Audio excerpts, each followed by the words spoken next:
અનામત મામલે સાંસદ ગેનીબેન ઠાકોરની પ્રતિક્રિયા સામે આવી। નૌકાબેન પ્રજાપતિના નિવેદન પર પ્રહાર કર્યા। આવા નિવેદન આપવા ખૂબ જ દુઃખદ ગણાય। વસ્તી ગણતરીના આધારે બજેટ આપવામાં આવે।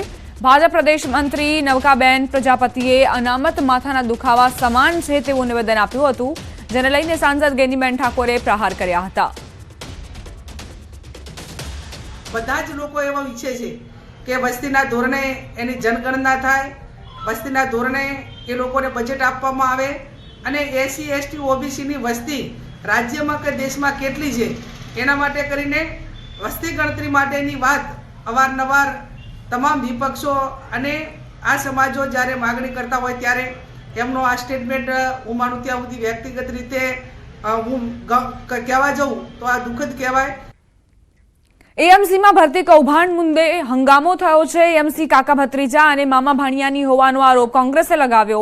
विपक्ष कांग्रेसे भर्ती कौभांड सामे कार्यवाही करवा अने भूतकाळमां थयेला तमाम भर्तीओनी तपास माटे उग्र मांगणी करी। सामान्य सभा में विपक्ष द्वारा बेनरो बतावी देखाव करायो। सामान्य सभा हंगामा साथे वहेला आटोपी लेवामां आवी हती।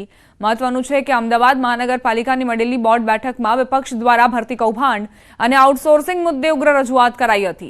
भर्ती बाबते कोर्पोरेशनमां काका भत्रीजा मामा भाणिया जेवी लागवगशाही चालती होवानो आरोप विपक्षोए बेनरो बतावीने दर्शाव्यो। आ मुद्दे एएमसी विपक्ष नेता शहजाद खान पठाणे एएमसी पर गंभीर आक्षेप कर्या। भर्ती कंपाउंडनी बात छे ए अमे ज आपनी समक्ष मूकी हती अने एनी अंदर पोलीस फरियाद पण माननीय कमिश्नर श्री जोड़े थई छे। एना आधारे जे कायदाकीय कार्यवाही छे ए चालू छे। आजे बोर्डनी अंदर विपक्षे एमनी बात मूकी पण बोर्डनी गरिमा जळवाय ए रीते बोर्डनी गरिमा जळवावी जोईए। पिछले 5 वर्षों में 37 एग्जाम अहमदाबाद म्युनिसिपल कॉर्पोरेशन द्वारा भर्ती के लिए ली गई थी। उन 37 एग्जाम में जो भी अधिकारियों के सगे वाले थे, भांजे भतीजे, उनके सबके क्वेश्चन पेपर फिर से रीचेक होने चाहिए। और यदि फिर कोई पकड़ाता है जिनके मार्क्स इलीगली पकड़ाए गए हैं उनके ऊपर पुलिस कार्रवाई होनी चाहिए, क्योंकि कहीं ना कहीं यहाँ पर एएमसी में परिवारवाद कहीं ना कहीं अहमदाबाद म्युनिसिपल कॉर्पोरेशन के कुछ उच्च अधिकारी कर रहे हैं। वलसाड नगरपालिकाની ચૂંટણી પહેલા જ કોંગ્રેસમાં ભંગાણ સર્જાયું। શહેર કોંગ્રેસના કાર્યકારી ઉપપ્રમુખ રોનક શાહે કોંગ્રેસમાંથી રાજીનામું આપી ભાજપમાં જોડાયા। આજે વલસાડમાં ભાજપની ઉમેદવારી સેન્સ પ્રક્રિયામાં પણ રોનક શાહે પત્ની સાથે હાજરી આપી હતી અને વોર્ડ નંબર 3 માંથી રોનક શાહે પોતાની પત્ની માટે ટિકિટ પણ માંગી છે। વોર્ડ નંબર 3 માં કોંગ્રેસનું વર્ચસ્વ રહ્યું છે। રોનક શાહ શહેર કોંગ્રેસના પૂર્વ પ્રમુખ રહી ચૂક્યા છે। કોંગ્રેસમાં કાર્યકર્તાઓની અવગણના થતી હોવાનું કહી નારાજગી વ્યક્ત કરી હતી। જો કે વલસાડની સાથે ધરમપુરમાં પણ કોંગ્રેસ અગ્રણીએ ભાજપની ટિકિટ માંગી હોવાનું બહાર આવ્યું। કોંગ્રેસના અગ્રણીઓ ભાજપ તરફ આવી રહ્યા હોવાને લઈ ભાજપે રોનક શાહને આવકાર્યા। ચૂંટણી પહેલા જ વલસાડમાં કોંગ્રેસમાં ભંગાણ સર્જાતા રાજકારણ ગરમાયું છે। જ્યારે જિલ્લા યુથ કોંગ્રેસ પ્રમુખ હતો ત્યારે મને ઓથોરિટી હતી બધી રીતના હું કામ કરવાની। હાલમાં હું જ્યારે શહેર પ્રમુખ હતો ત્યારે એક હાથ દબાઈ ગયા હતા એક બે વલસાડ શહેરના નેતાઓથી।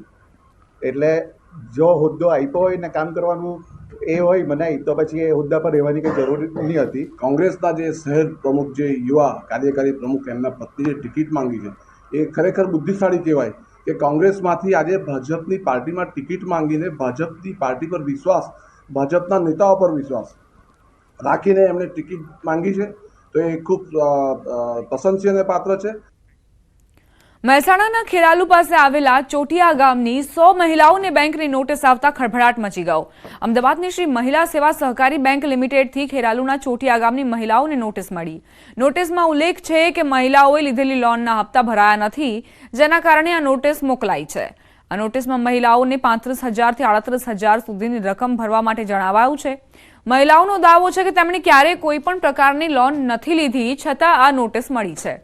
સાથે જ તેમણે આ સમગ્ર મામલાની તપાસની માંગ કરી છે। તો આ તરફ અમદાવાદમાં આવેલી શ્રી મહિલા સેવા સહકારી બેંક લિમિટેડની મુખ્ય કચેરી સમગ્ર મામલાને લઈને એક્શનમાં આવી છે। બેંકના હોદ્દેદારોનું કહેવું છે કે સામાન્ય રીતે આરબીઆઈની ગાઈડલાઈન પ્રમાણે 3 હપ્તા ન ભરાય ત્યારે બેંક ખાતેદારોનો સંપર્ક કરતી હોય છે। જોકે એવો પણ દાવો છે કે આ લોન ધારકો પહેલા નિયમિત હપ્તા ભરતા હતા, પણ થોડા સમયથી હપ્તા ન ભરાતા અમદાવાદની હેડ ઓફિસેથી તમામ ખાતેદારોને નોટિસ ઇસ્યુ કરાઈ. અમે કોઈ દિવસ લોન લીધી નથી. નંદાસણ બેંકમાંથી આવી હતી હતી નોટિસ. તમે ધંધાસણ ગયા હતા ખરા? ના, કોઈ દિવસ નંદાસણ જ નથી જોઈ. ક્યાંથી આવ્યો? 38,000. તમે ક્યાં કોઈ ડોક્યુમેન્ટ આપ્યા હતા ખરા? કોઈ જગ્યા નહીં સાહેબ આપ્યા. કોઈ લોન લીધી હતી ખરા? કોઈ જગ્યાએ લોન બી નહીં લીધી. કોઈ જગ્યાએ ડોક્યુમેન્ટ? કોઈ જગ્યાએ ડોક્યુમેન્ટ નહીં આપ્યા સાહેબ. અચાનક જ આવી નોટિસ આવી તો હવે અમારે એના માટે કઈક આગળ પગલો ભરવો પડશે. એમ કે આ એક ખોટ લાગે છે અમને. આ તમામ લોન ધારકો મહેસાણાની નંદાસણ બ્રાન્ચના હોવાનો પણ દાવો કરાયો છે અને આ બ્રાન્ચમાંથી 1444 મહિલાઓ નોટિસ મોકલાઈ હોવાનું બહાર આવ્યું છે. ત્યારે બેંકની વડી કચેરીએ 1444 મહિલાઓના ખાતા ક્યારે બન્યા અને કેવી રીતે લોન અપાઈ તે સમગ્ર મામલાનો ઓડિટ રિપોર્ટ તૈયાર કરવા પણ કહ્યું છે. સમગ્ર મામલાને લઈને નંદાસણ શાખાના બ્રાન્ચ મેનેજર અને આસિસ્ટન્ટ મેનેજરને બરતરફ કરવામાં આવ્યા અને સમગ્ર મામલાને લઈ પોલીસ ફરિયાદ પણ નોંધવામાં આવી.